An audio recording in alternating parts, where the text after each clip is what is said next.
Father, we come to you this wonderful day, praising you and thanking you for all the goodness that you have done to our lives. Lord Jesus, ikaw po manguna sa akin ngayong araw na to. Lahat po ng sasabihin ko ay manggagaling sa iyo, Panginoon. Puspusin mo po ang aking puso, gayon din po ang mga puso ng makakarinig ng iyong salita, Panginoon. Pagpalain mo ang bawat isa sa amin ngayon sa daybreak na to, na Miyerkules po, at kami ay nagagalak pagkat binigyan mo na naman kami ng gift of life for this day, O Lord. We woke up healthy and vigorous, waiting for your words, O Lord. Lord Jesus, we ask this in the name of Jesus Christ, our Savior and Master. Amen. Ang title po ng ating it was a streamer made by LG Coleman. Do not worry for tomorrow. Yun po.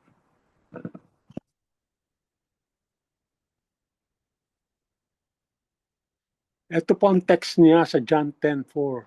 When he has brought out all his own, he goes on ahead of them. Ibig sabihin, lahat po ng mga mga ships na nasa kanya, narinig siya, sinundan na lang po siya. Next po. This is intensely difficult work for him and us. It is difficult for us to go, but equally difficult for him to cause us pain, yet it must be done. It would not be in our best interest to always remain in one happy and comfortable location. Therefore, he moves us forward, the shepherd leaves the fold, so the sheep will move on to the vitalizing mountains slopes. Ibig sabihin po na narinig nila ang boses ng shepherd, ni Jesus Christ. Actually, tayo po yung dito, yung mga sheep yung mga believers po. Ang inaano niya lang po rito, yung figure of speech niya rito, yung mga sheep. Pero actually, tayo po yon, yung mga believers. Kanya, pag narinig natin ng Panginoon Diyos, sumusunod tayo. Hindi ho tayo nagdadalawang isip na talagang sumunod sa Kanya kasi kilala natin ang Kanyang boses, kilala natin ang Kanyang ginagawa, lahat-lahat. Kanya, tama lang po na ang shepherd na nando doon, kasama ng mga sheep will move on to the vitalizing mountain slopes. Next po, yung pong next slide please. This is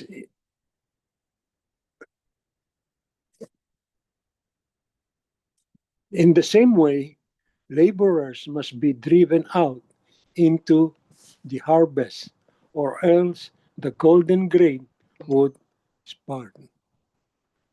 But take heart, it could never be better to stay once he determines.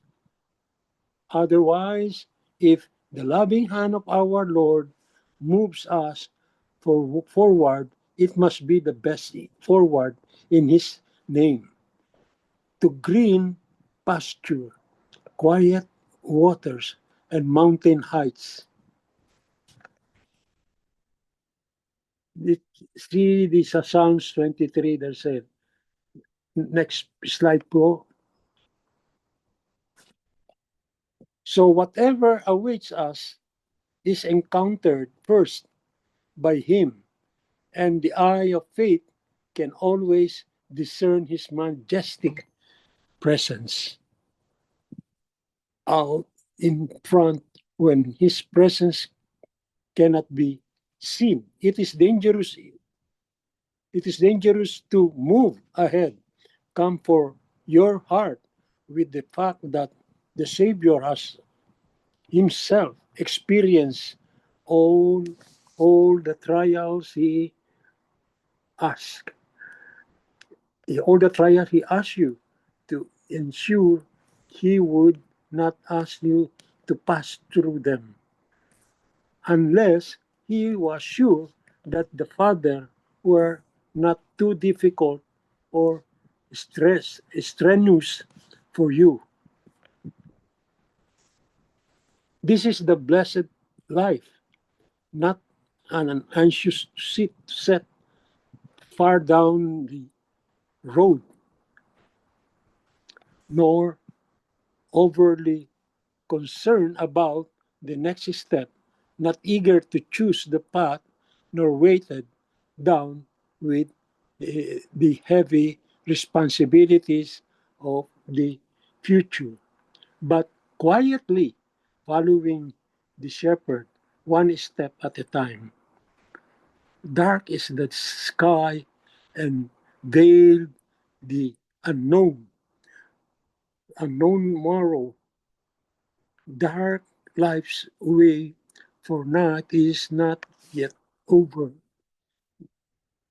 The longed for glimpse for mean may not meanwhile borrow, but this I know, trust he goes before. Dangers are near and fears my mind are shaking. Heart seems to dread what life ahead hold in store. But I am his.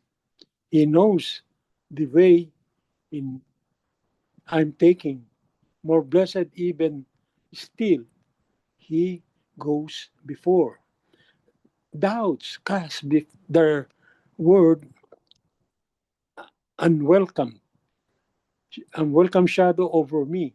Doubts that life's best, life's choicest things are or what but his word can strengthen, can restore, and can restore me. And this blessed fact that still he goes before.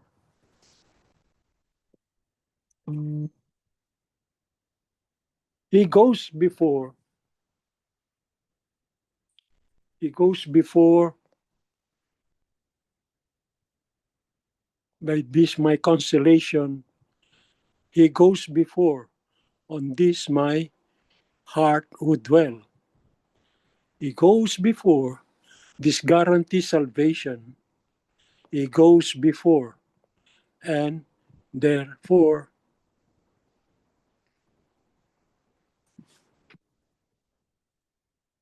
it is well with the Lord.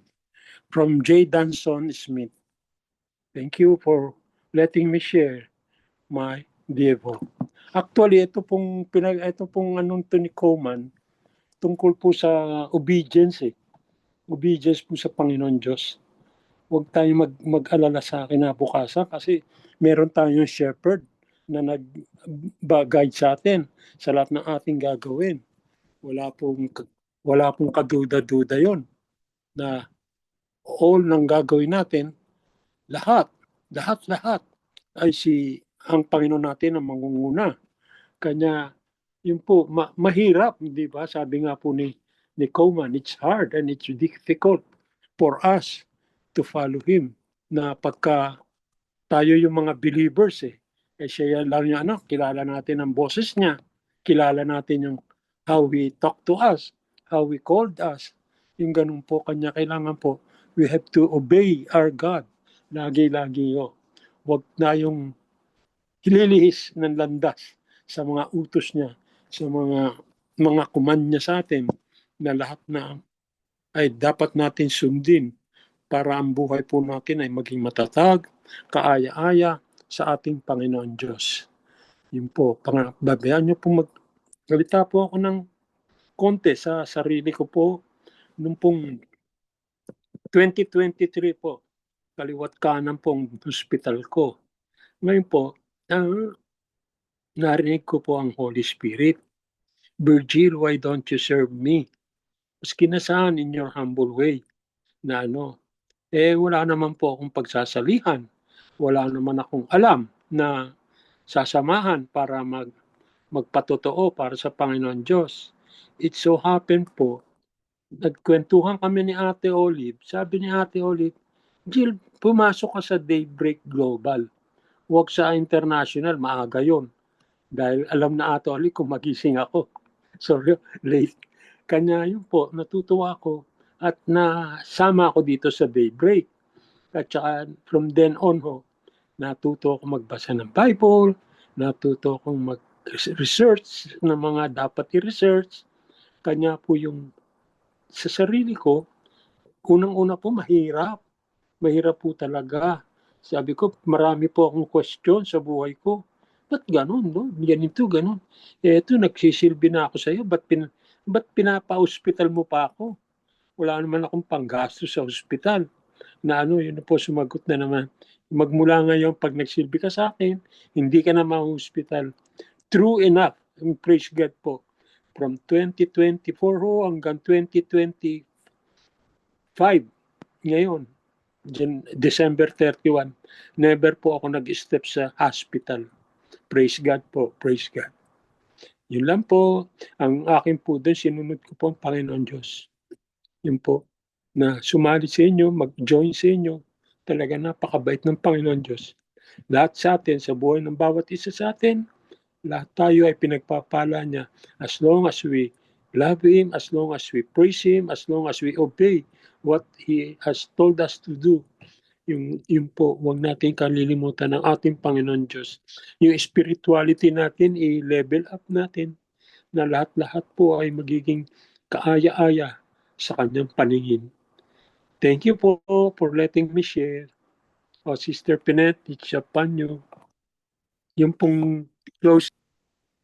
Not knowing what is to come, but just trusting that we know who holds whatever is ahead of us. And so, Lord, thank you for reminding us with your message to us through this devotion today, na talagang, Lord, ikaw lamang, Panginoon, ang tunay na pwede naming pagkatiwalaan, Panginoon. Bilang inyong iglesia, O God, itinataas namin, Lord, ang bawat isa na tinawag mo at pinili mo. Kasama, Panginoon, ang inyong mga manggagawa, ang mga pastor, ang mga diakonisa, ang mga leader ng iglesia, O God. Bawat isa sa amin, O God, na pinagkatiwalaan mo at pinagkalooban mo, O God, ng mga ministeryo, Panginoon, at inatasan mo, Panginoon, upang ipagpatuloy, O God, ang inyong inumpisahan, Panginoon, dito sa lupa. Father, we just thank you, Lord, that we can come to you anytime. Thank you for our Lord and Savior Jesus Christ, who has bridged the gap between us and you, Father. And now we can come to you, Lord, anytime, in any circumstance, Panginoon. Kaya nga, Lord, sa mga panahon, sa mga sandaling ito, O God, alam mo kung ano yung kalagayan ng inyong iglesia. Samang sulok ng daigdig na ito, O God.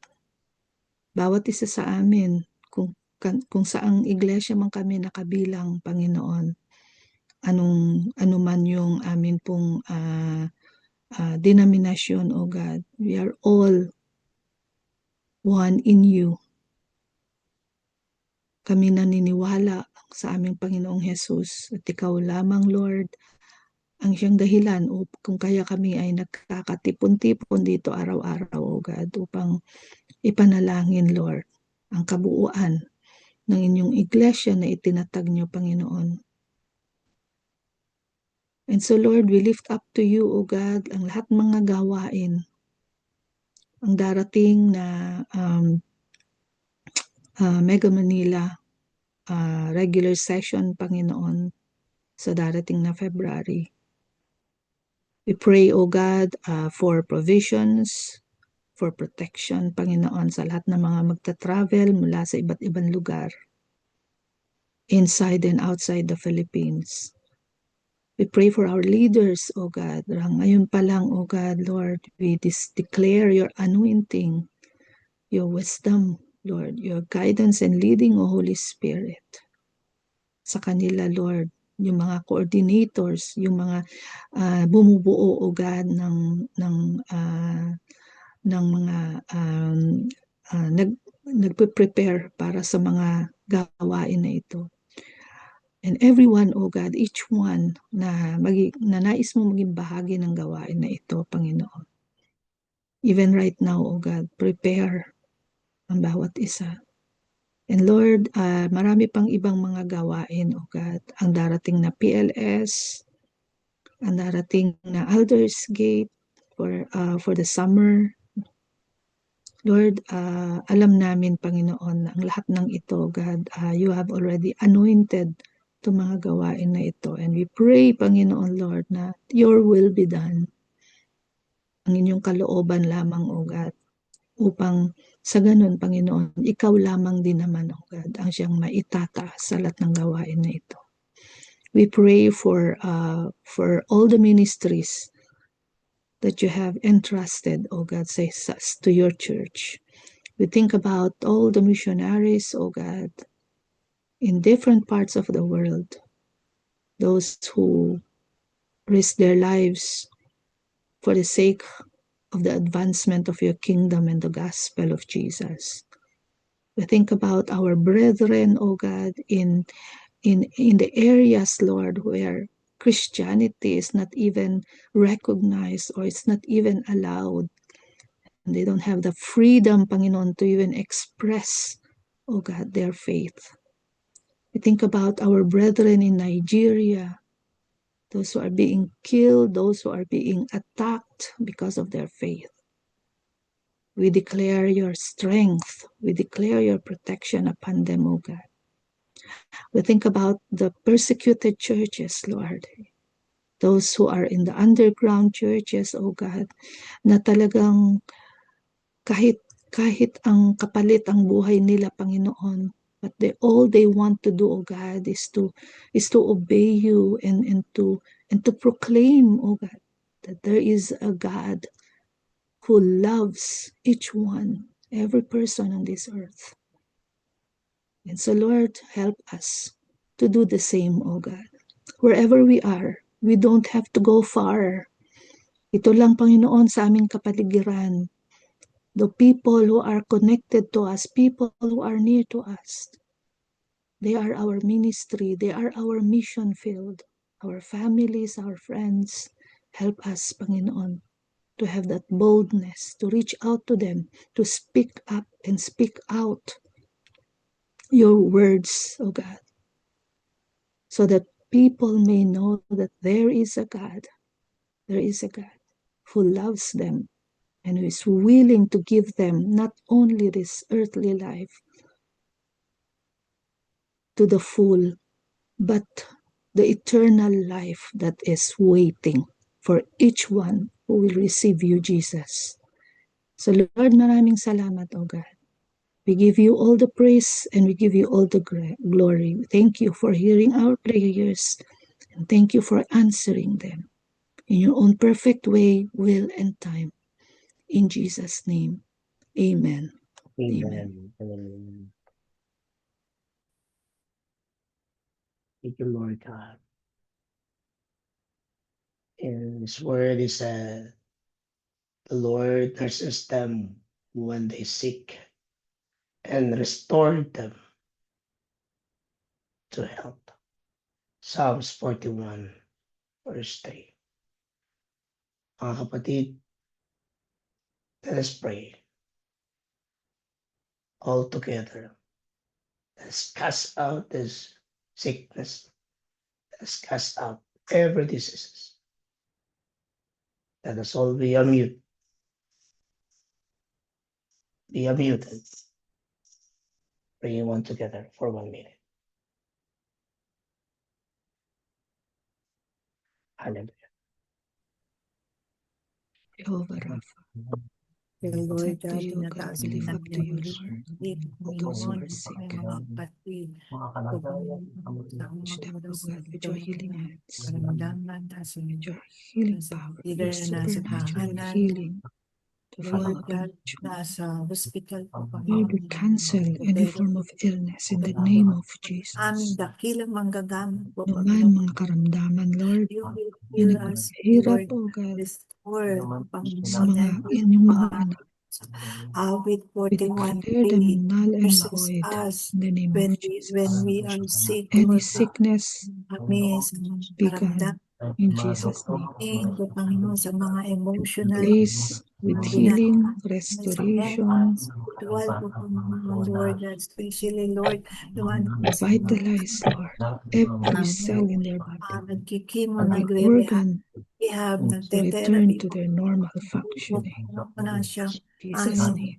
Lord, inaasahan po, Salamat, Panginoon, because we know you, all Sa the tanging pain, pangalan ni na Jesus. ikaw Amen. ang great physician, and we thank Lord, you. tipunan niyo na po, Panginoon, In Jesus' name. at Amen. ang mga stone na ito sa aming katawan. Jesus' name. Amen. Lubos kaming nagpapasalamat, O Diyos, sa iyong pagmamahal at pagtugon.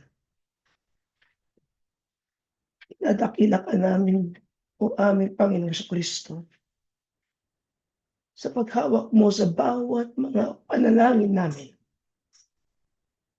At ito'y nagbibigay ng kasiguruhan na kayo'y tumugon at tunay na sinagot. Salamat sa iyong pangako. Salamat sa iyong salita na diniringgin mo ang bawat panalangin na may pasasalamat. At salamat, O Banal na Espiritu, sapagkat nakikita mo ang naman ng aming mga puso. Kaya tunay na siya sa atin. Tunay na makita na kayo ang amin nang itinatakas at pinaparala. At wala lang. Kaya seryohan ninyo ito, O Diyos. Sa tanging pangalan ni Jesus. Amen. At amen. Meron po pa sa atin na dumating ang araw ng kanilang kapanganakan o birthday, anibersaryo. Meron po ba?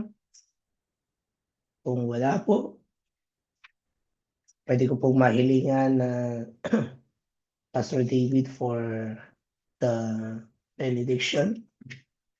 But we will pray the Lord's Prayer. Lahat po tayo sabay-sabay.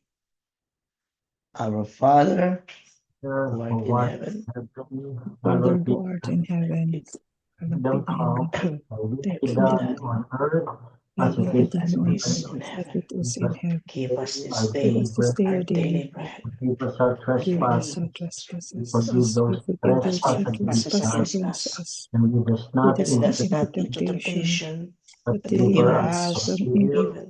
For For thine Thy thine is is the the kingdom kingdom, and the power power and the and and the glory glory the forever and ever. Amen. Amen. forever. Tanggapin po natin ang pagpapala ng Diyos sa pamagitan ng Ephesians 6:23 and 24. Ang kapayapaan at ang pag-ibig na kalakipang pananampalataya ay ipagkaloob nawa ng Diyos Ama at ng Panginoong Jesucristo sa inyong lahat.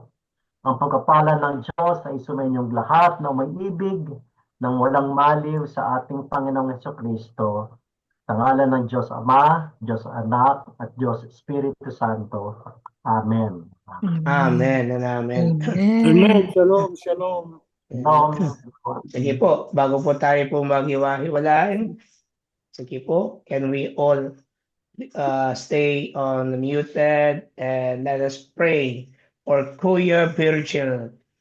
Sige po, sabay-sabay po natin ipanalangin si Kuya Virgil as our leader for today. your Yes, blessing. Lord, thank you for the life of Kuya Virgil. Panginoon, ang Lord, Thank you, i-honor mo Jesus. at i-bless Bigyan mo siya mo ng ang hanap kanyang buhay. buhay, Bigyan mo siya ang ng kanyang ganun. desire, O At God, ipag kayo willingness and sa obedient heart Serving you to share your word, patuloy na to Jesus' even name, in lead these Jesus' people name. sa daybreak Amen. prayer at sa devotion. Maraming Lord, salamat talagang po sa ikaw inyo. mismo ang Jesus' kumikilos sa Kayo, buhay niya. Panginoon, ang siyang Since you, Panginoon, indeed Yes, left Lord. kami, we will not be able to do Receive, it. provide us Lord, receive. with Spirit patuloy mo siyang advice. pagpalain. We declare good health sa kanya, Lord. Amen. Provisions and protection, O Thank God. you, Lord, Father Infinity God. strength, O God, sa In kanya, Jesus' Yes, Lord. name we And pray. also bless thank mo ang you. kanyang family, ang Thank you, kanilang Father household.